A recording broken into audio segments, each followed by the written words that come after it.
Mga kapuso, karong buntaga, storyang agrikultura na sab kita ug sabay ako sa pagsubay sa storya sa kinabuhi sa usa ka successful agribusiness farmer nga anaa karon sa Pagadian City. At ang makauban si Sir Ray Kisumbing. Sir Ray, good morning and welcome sa At Home with GMA Regional TV. Kamusta ka karong panahona? Good morning also sa mga kapuso, no? Backstory tagamay Sir Ray sa imuhang kinabuhi.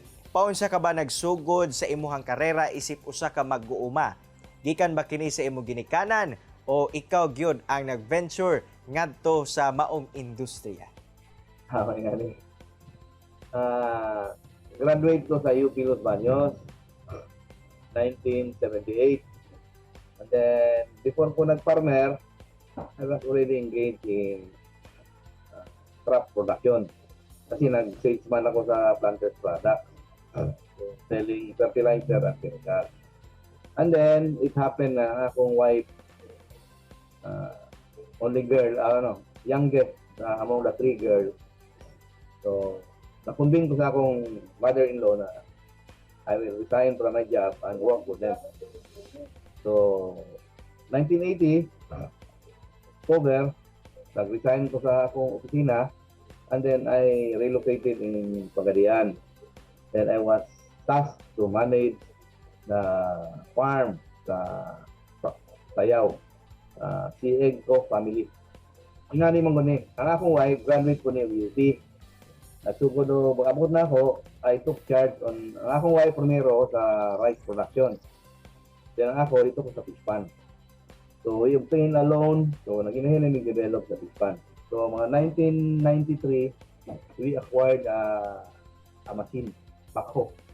Hitachi Reservoir. Palit ng bako, nag-wing barge, among i-excavate, among i-rehabilitate, among fish pond. We did this for 14 years. So, design na mga fish pond, nagpo ng mundaik, daling ang problema na mo, magkasakit na ang kwan. After 2 months, mamatay na ang prawn, ang bangos, hindi mo dagko. So, basically, we started to develop our farm, mga plan. Tanong mo yung fruit trees. We planted several hundreds of mango trees, durian, mangosteen, antones. Maraming fruit trees. Sanglit gikinabuhi man gayud nimo Sir Ray ang pag-uma alang kanimo unsa ba ang kaayuhan o mga benepisyo nga nahatod niini ngadto sa imuha ug sa imuhang pamilya. Ingani na siya. Kini manggong farmer, usually farmer, are just mere producer. So dapat kung farmer ka, entrepreneurial ka. You should know how to market your product. You should know how to process your product. Kasi kadaghanan, problema mong guni, kung mudagan ang yung stock, like if you have so many mangoes, pag marami ang stock, magbagsak ang presyo. Because all agricultural products, perishable. Perishable siya. So you have only a small window na in such a short period, you should be able to dispose. Kung ang kagandahan ng coconut, the longer nga ma-stock, mas mo-sweeten pa siya. Okay. Pero aside from the coconut, we have skin na itanim siya in a wider space. 12 meters. 12 meters. So in between, may pa man imong coconut for 3 years, in between, magtanong ka o cash crop. You can go for hot chili, go for eggplant, ampalaya, okra. Kaya nga mga kwan na, it will give you money weekly to subsidize your main crop. So, I teach it to my clients na you plant at 12 meters by 12 meters and then in between, mag-intercrop tayo. So, at your choice. Pero in my farming, for so many years, ako nakita na tayo nga intercrop, yung hot chili, yung Taiwan F1 chili. Kuan siya, sometimes maabot siya 800 to 1,000 ang kilo sa Manila. So, as a farmer, dapat kabalo ka. You should study the law of supply and demand. Nya sa mga data dili man rumating sa mga sina sa agriculture, sa LGU, whatever, sa retail. Ang ato lang yung bear in mind. Taas gani ang presyo, pag mubo na gani ang presyo sa sili, that is the time you plant. Kay mubo ang presyo, it means daghan ang stock. So magtanong ka karon, hindi pa makamuharvest. So by the time you harvest, katong daghan nga stock, hurot na to. Inga na ang trending sa kwan. The same thing sa mangga. Pag ang presyo sa mangga mababa na, that's the time you start to make your mango trees flower.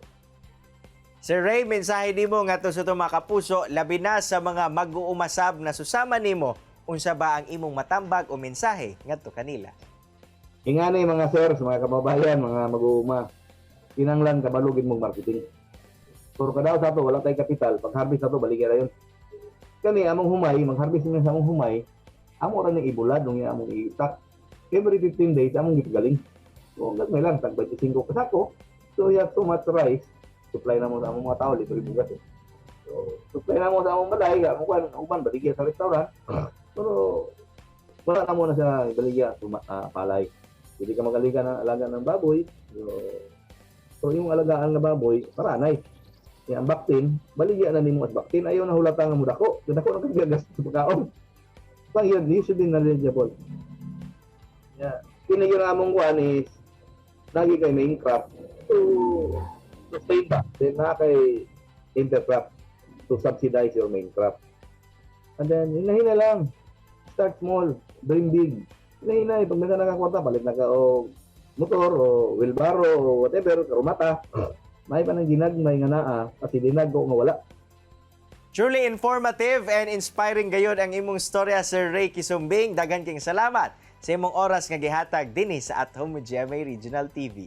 Kini ang At Home with GMA Regional TV.